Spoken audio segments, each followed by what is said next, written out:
Well, our top story, the process to decide when the opposition-led no-confidence motion takes place begins on Monday in Parliament. It's the beginning of the process, nowhere close to a debate as yet.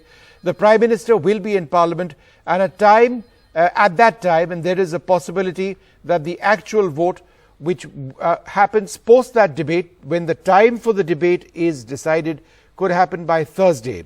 The NDA isn't worried about the numbers. They clearly have the majority. But it's clear that the India Alliance, which is opposed to the way the government has handled the Manipur situation, wants to make a big political statement in the run-up to the elections.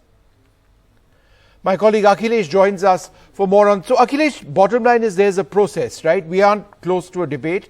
We are further still from an actual vote. So what exactly is expected to take place on Monday? On Monday, we are expecting that a date for the discussion to take place will be finalized. It could be either on Wednesday and Thursday, or it may go till 7th and 8th of August, because it all depends about the availability of the Prime Minister Narendra Modi. He will be in Maharashtra on 1st of August. So, of course, after that, once he returns, the discussion and debate can take place in the Lok Sabha. We've been told by the sources that the Delhi bill is likely to be taken up by the Lok Sabha on Monday. So, of course, the Monday is ruled out and Tuesday is ruled out because Prime Minister Modi is not in Delhi. And so that's why Wednesday or Thursday is the possibility on which day the debate on the no confidence motion can take place. Of course, in the meanwhile, Vishnu, the opposition has objected in the manner in which the government has been trying to push some crucial bills. Yesterday also we have seen that Jan Vishwas bill was passed by the Lok Sabha, and they objected that once the no confidence motion is tabled, it should be taken up first. But the Speaker has given a ruling saying very clearly that it takes at least 10 days for the Speaker to decide about this, and within 10 days the debate and voting can take place on the no confidence motion. So, of course, the Speaker has time till 11th of August to have this discussion and debate inside the Lok Sabha and voting on this crucial motion by the opposition. And that's why he has ruled this out, and he's saying very clearly that the House should function and should take up all the matters related to the public interest. Of course, we've been told by the sources that Gaurav Gogoi of the Congress party, who has moved this no confidence motion, he will be opening the debate, and sources are also indicating that Prime Minister Narendra Modi will be present in the House when the discussion takes place. All right, thanks very much for sharing those details, Akhilesh. Thanks very much indeed. Well, with tension still high in Manipur, what is the government thinking? Is there a new strategy to bring warring members of both the Meitei and Kuki community together to the table? My colleague Megha Prasad has more.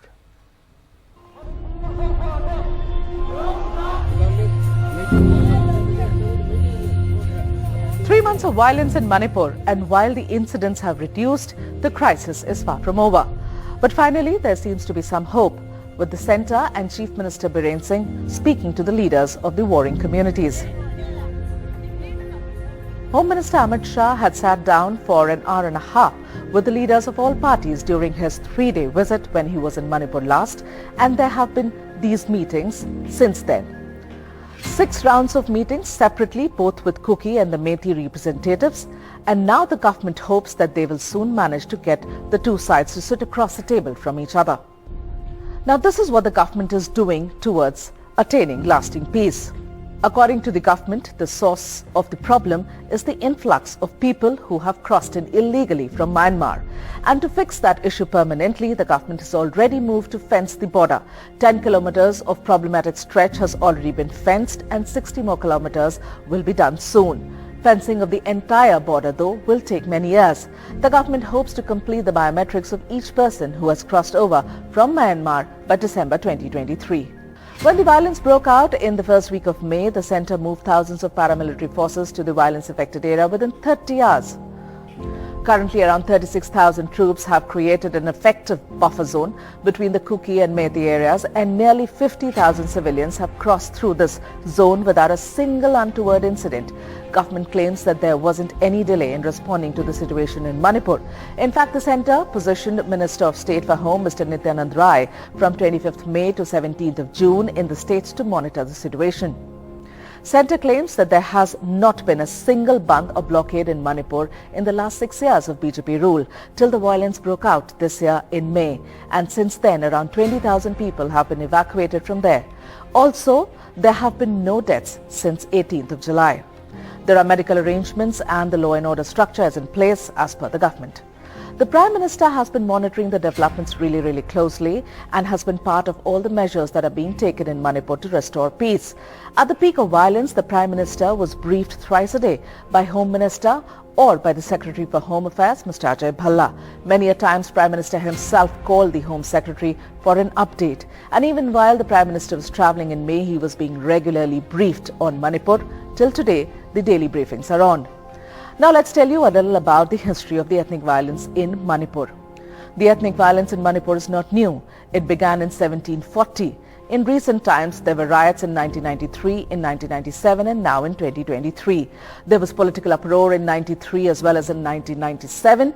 In one instance, no statement was made in the Parliament, and in the other, the Minister of State for Home had briefed the House. The violence that broke out in May this year comes on the back of a huge spurt in drugs seized and cases registered. Massive drug hauls have been reported all through.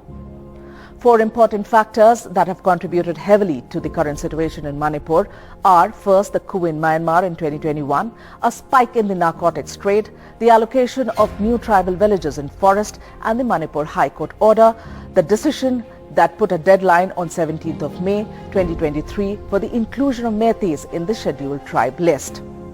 In New Delhi, Megha Prasad for NDTV. Well, speaking about Manipur, there was a heated exchange between the chairperson of the Rajya Sabha, Jagdeep Dhankar, and the Trinamool Congress MP Derek O'Brien over the rule to be used in Parliament to enable a discussion on Manipur.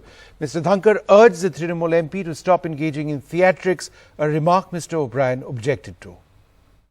I would therefore appeal to the wisdom of the House to rise above partisan interests and work in a manner so that short duration discussion, to which I have agreed, is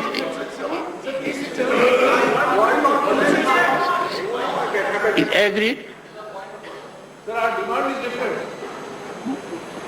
Honorable members, every day, including the last session and earlier to that, we had number of notices under Rule 267. If I go into the precedent of it, in this century, in last 23 years, the House is fully aware how many such notices have been admitted. And that being the scenario, I face a prospect every day.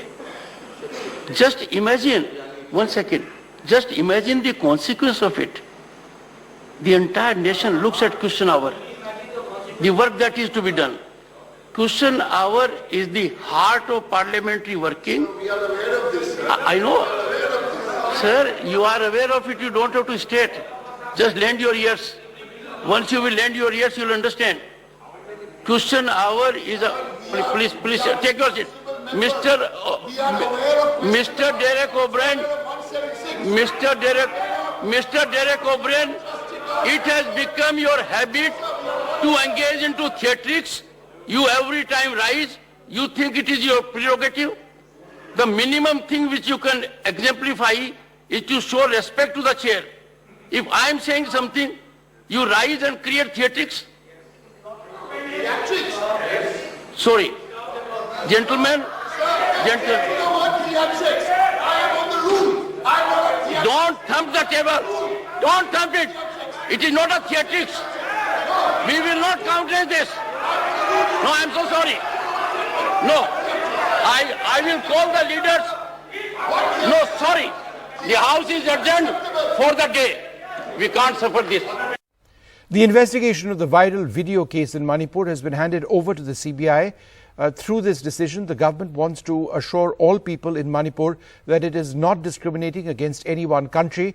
The trial of the case will also be completed in 6 months, and the trial will also be held outside Manipur. Police barricades, protesters, the tension palpable on the streets.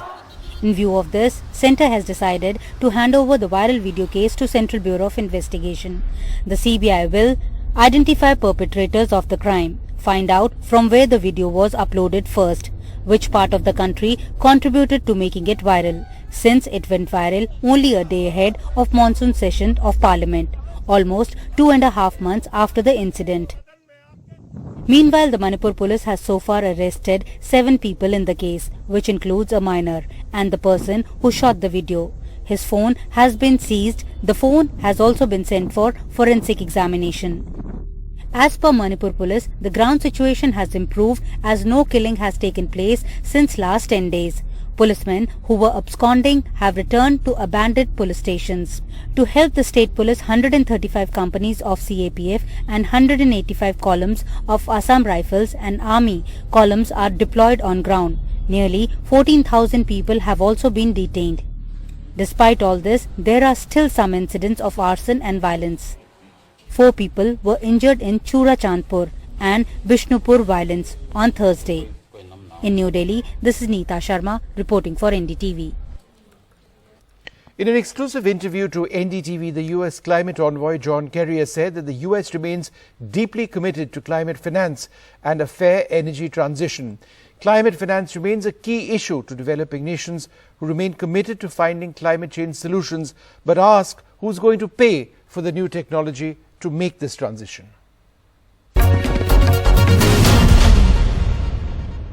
The West has largely been non-committal in terms of the climate finance for a long time, and this has put developing countries which could not really help themselves in mitigation for a long time. What's going to change? What can we expect now? Well, we actually haven't been non-committal. We're very committed. President Biden has created the PREPARE program, which is a $12 billion of 5 years program to help adaptation and resilience. We've been very clear about the $100 billion being provided for in the course of the year, and we're working on the World Bank and the other funding mechanisms to be able to expand the finance, which has to happen. So we're deeply committed, we're working hard, and we'll continue to. India wants a fair transition. India wants a fair transition. We do too. Thank you. Thank you very much for your time. And that was Mr. John Kerry, the special US presidential envoy for climate, talking to us in Chennai with Suresh, Sam Daniel, Find TV. In Mumbai, demolitions have continued at the peak of the monsoon rains. It's a story of, this is a story of how 250 families have suffered and have been homeless for more than a week. Homeless for 8 days in Mumbai's Malad area. Hundreds of people of Ambujwadi surviving under heavy rain after 250 homes were demolished by the administration. Asha Khairnar, who has been living here for the last 8 years, is looking for her household items which were lost during the demolition. Her husband is a labourer and she works as a domestic help. But the past few days have taken a toll on her health and she hasn't been able to work. Until a few days ago, the family had electricity, a water connection and a roof over their heads. Now, they have nothing. हम लोग रात को सोते नहीं, यही बस एक एक ऐसा छपरा बनाते, उसमें 10 लेडीज 5 लेडीज ऐसा बैठते। और जहाँ बैठे थे उधर भी हम लोग को बोला गया कि अभी बस करो, अभी तुम लोग इधर मत बैठो। तो यही कोई लेडीज लोग 2-4 लेडीज रिक्शा में बैठ रहे, कोई ऐसा छपरा डाल के बैठ रहे। Imrana Qureshi is pregnant, sheltering under a sheet. She is sleeping in an auto rickshaw with some family members after incidents of vandalism here after the heavy rain. जो ठिकाने जैसी बारिश आती है, पन्नी डाल लेते हैं, जो पन्नी दी उन लोगों ने, वही सलमान को नाम उनका, पन्नी दी, वो पन्नी ढक लेते हैं, उसमें बैठे रहते हैं हम लोग। The situation came up in the assembly too, with a Congress MLA demanding action against those who did not follow the High Court's order of not taking any actions on demolitions during monsoon. आज मैंने सदन के अंदर आवाज उठाई है और मुझे डिप्टी सीएम ने कहा है कि इसकी इंक्वायरी की जाएगी और जो भी डिपार्टमेंट का हो, चाहे कलेक्टर का होगा, चाहे बीएमसी का होगा या पुलिस खाते का होगा, क्योंकि जितने भी डिपार्टमेंट हैं उन सभी के ऊपर हाई कोर्ट का और सरकार का जीआर लागू होता है, तो उनके ऊपर करोड़ों से करोड़ कार्रवाई होगी और उनको निलंबित करने की मांग नहीं रखा। जो लोग यहाँ से स्थित है उनका एटलीस्ट उन्होंने डॉक्यूमेंट चेक करना चाहिए था, पात्र अपात्र की लिस्ट लगाना चाहिए था, और जो हमारा स्लम एक्ट है वो एक्ट के अंतर्गत वो प्रक्रिया करनी चाहिए थी, पण वो फॉलो नहीं की है। The government is now investigating the demolitions. पावसाळ्यात आपण कधीच तोडफोड करत नाही, त्याच्यामुळे अशा प्रकारे जर काही तोडफोड झाली असेल तर ती का झाली याची माहिती घेतली जाईल. This entire issue isn't only about the debate whether the action taken was legal or illegal. The matter of the fact is that around 250 families have become homeless, that too in heavy rainfall. There are children who have been impacted because of this heavy rainfall. They are getting sick. While we can debate on the entire legality issue, the question is it human to leave 250 families on the roadside, that too in heavy rainfall. In Mumbai with camera person Rajendra Dayalkar, Sohit Mishra, NDTV. The deaths of sanitation workers manually cleaning sewers has not stopped despite a Supreme Court imposed ban. In the last 5 years, 339 sanitation workers have died. In many cases, families continue to wait for sanitation. Ravish Ranjan Shukla has this report.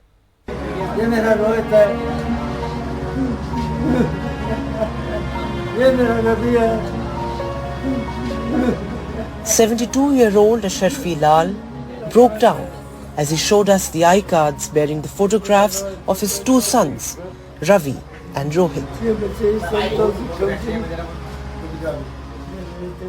Both died on the same fateful day in October last year while cleaning a sewer tank in Faridabad. NDTV revisited the bereaved parents to find that the elderly mother had gone out to work as domestic help to support herself and her husband.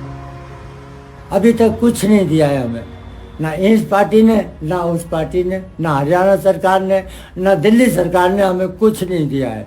अभी तक कुछ नहीं दिया है, ना ये भी नहीं देखते कि तुम लोग कैसे जी रहे हो, क्या कर रहे हो. आज तक नहीं देखा. Rohit and Ravi have become mere statistics in government files that show that in the last 5 years, 339 people have died while cleaning sewers and septic tanks. There were 66 such deaths in 2022 and 9 deaths so far in 2023.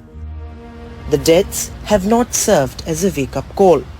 At Delhi's Kashmiri Gate area, we find sewers being cleaned. The labourers are not wearing any safety gear. The contractor gets hostile that we are trying to film the illegal activity. Manual cleaning of sewers and septic tanks has been declared illegal under the Manual Scavenger Act. Violators have to pay a fine of 50,000 rupees or 1 year imprisonment. Yet, that has not proved a deterrent. सरकार में जितनी agencies हैं, चाहे वो जल board है, चाहे वो डीडीए है, चाहे वो पीडब्ल्यूडी है, चाहे वो एनडीएमसी है, चाहे वो कैंटोनमेंट बोर्ड है, उनको सबसे पहले मशीन्स प्रोक्योर करनी चाहिए. इसकी सुपर सकर मशीन है, जेटिंग मशीन है, टिपर वाली मशीन है, ताकि ये काम पूरा फुली मैकेनाइज हो. इससे एक तो अनह्यूमन प्रैक्टिस बंद होगी, दूसरा मौतें नहीं होंगी. दूसरा, जो प्राइवेट्स लोग अगर ये इस तरीके का काम करा रहे हैं, वो भी इस एक्ट में है कि उनके खिलाफ सख्त से सख्त कार्रवाई होनी चाहिए, उनको पनिशमेंट होनी चाहिए, उनको सजा मिलनी चाहिए, और जो लोग मर गए हैं उनको कॉम्पनसेशन मिले. The Supreme Court has also made it mandatory to pay 10 lakh rupees compensation to the families of those killed while cleaning sewers since 2014, but so far it has been an endless wait for the poor families. With Ravish Ranjan Shukla, Vedant for NDTV.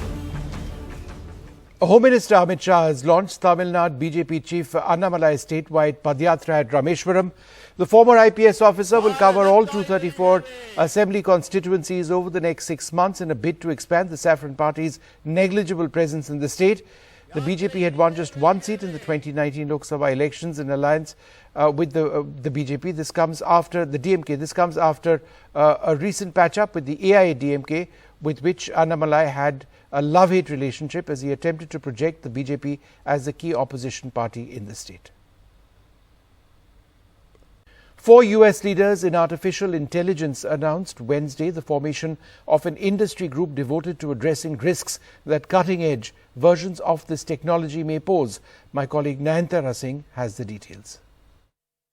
As calls to regulate artificial intelligence grow louder, 4 of the most influential tech giants in artificial intelligence, namely OpenAI, Microsoft, Google and Anthropic, have come together to form a safety group called Frontier Model Forum to oversee the safe development of future AI models that will be more advanced than anything available to the public right now.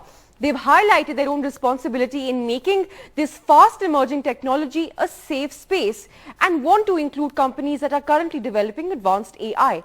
Now, what the group really aims to do is really bring the tech sector together to collectively take responsibility for the safe use of AI. And the biggest part of that is ensuring that highly intelligent software remains under our control, under human control, and doesn't develop a mind of its own. To do that, they will promote research in AI safety, develop standards for evaluating future models, work closely with policymakers and other experts to discuss safety risks, and most importantly, work on harnessing AI for the power of the greater good for society, like combating climate change or detecting cancer. All of this is really coming very close on the heels of many state and global bodies who are now getting very seriously involved in legally regulating AI. Now, for example, last week, Joe Biden met with 7 major tech giants, including the creators of the Frontier Model Forum, where he got them to actually commit to several AI safeguards. The UK government as well is planning on convening a global summit on AI safety later this year, and the European Union is gearing up to introduce an AI Act, which will be the first comprehensive law that will govern how AI is used in the world. But the bigger question really is, how is the government planning on making tech giants agree to regulate a technology that is growing at unimaginable rates every day? Well, part of the tech giants' deal with the US government includes letting independent experts test models to detect out-of-control behavior on the part of the software, investing in cybersecurity, letting third parties come in and find security flaws, flagging inappropriate uses of AI, sharing key data, sharing important data with the government, and watermarking AI content, which will really help the public know the difference between what is real and what is AI generated. Nayantara Singh for NDTV.